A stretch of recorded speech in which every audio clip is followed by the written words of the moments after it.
அண்மைச் செய்தி. தவிக தலைவர் விஜய் நாளை திருச்சியில் எங்கெல்லாம் பிரச்சாரம் மேற்கொள்ளவிருக்கிறார் என்கிற விவரங்கள் வெளியாகியிருக்கிறது. திருச்சி மரக்கடை எம்ஜிஆர் சிலை அருகில் காலை 10:35 மணியளவில் விஜய் முதலில் பிரச்சாரம் மேற்கொள்ளவிருக்கிறார். பிறகு அரியலூர் பழைய பேருந்து நிலையம் அருகில் பிற்பகல் 1 மணிக்கு மேல் விஜய் பிரச்சாரம் மேற்கொள்ளவிருப்பதாக புசி ஆனந்த் தெரிவித்திருக்கிறார்.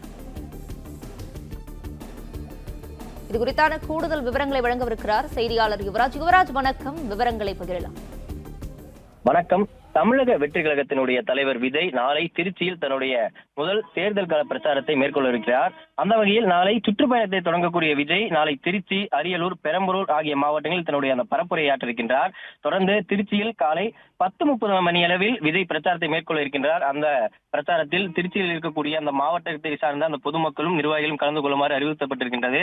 அதே போன்று தொடர்ந்து நடக்கக்கூடிய திருச்சி, அரியலூர், பெரம்பலூர் ஆகிய மாவட்டங்களில் இருக்கக்கூடிய அந்த பொதுமக்கள் நிர்வாகிகள் மட்டும் கலந்து கொள்ளுமாறு விஜய் அந்த அழைப்பை விடுத்திருந்தார். அதே போன்று திருச்சியில் காலை 10:30 மணி அளவில் விஜய் பிரச்சாரம் மேற்கொள்ள இருக்கின்றார். அதனைத் தொடர்ந்து அரியலூரில் பகல் 1 மணிக்கும், அரியலூர் குன்னத்தில் இருக்கக்கூடிய அந்த தொகுதியில் மாலை 4 மணி அளவிலும் இந்த பிரச்சாரத்தை மேற்கொள்ள இருக்கின்றார். அதே போன்று அதனைத் தொடர்ந்து 2 மாவட்டங்களை முடித்த பிறகு பெரம்பலூரில் நாளை மாலை 5 மணி அளவில் விஜய் பிரச்சாரம் மேற்கொள்ள இருக்கின்றார். அதே போன்று திருச்சி மரக்கடை எம்ஜிஆர் சிலை அருகில் காலை 10:35 மணி அளவில் இந்த விஜய் பிரச்சாரத்தை மேற்கொள்ள இருக்கின்றார். விஜய் பிரச்சார திட்ட விவரங்களை அதிகாரப்பூர்வமாக அறிவித்திருக்கக்கூடிய இந்த தவேக பொதுச் செயலாளர் என் ஆனந்த் அவர்கள் அரியலூர் பழைய பேருந்து நிலையம் அருகில் பிற்பகல் 1 மணி அளவில் விஜய் பிரச்சாரத்தை மேற்கொள்வதற்காக அந்த திட்டமானது தீட்டப்பட்டிருக்கின்றது. அதனைத் தொடர்ந்து பெரம்பலூர் மாவட்டம் குன்னம் பேருந்து நிலையம் அருகில் மாலை 4 மணி அளவில் விஜய் பிரச்சாரத்தை மேற்கொள்ள இருக்கின்றார். அந்த பிரச்சாரம் மேற்கொள்ளக்கூடிய அந்த சமயத்தில் அந்த தொகுதியில் அந்த மாவட்டத்தில் இருக்கக்கூடிய அந்த பொதுமக்களும் தவேகவுடைய நிர்வாகிகள் மட்டும் கலந்து கொள்ளுமாறு அறிவுறுத்தப்பட்டிருக்கின்றது.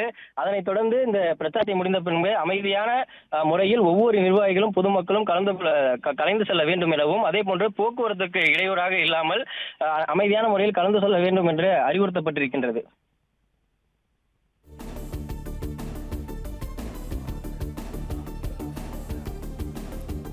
தகவல்களுக்கு நன்றி யுவராஜ். பிளே ஸ்டோர் மற்றும் ஆப் ஸ்டோரில் இருந்து பாலிமர் செயலியை QR கோடு மூலம் பதிவிறக்கம் செய்யுங்கள். செய்திகளை உடனுக்குடன் பெறுங்கள்.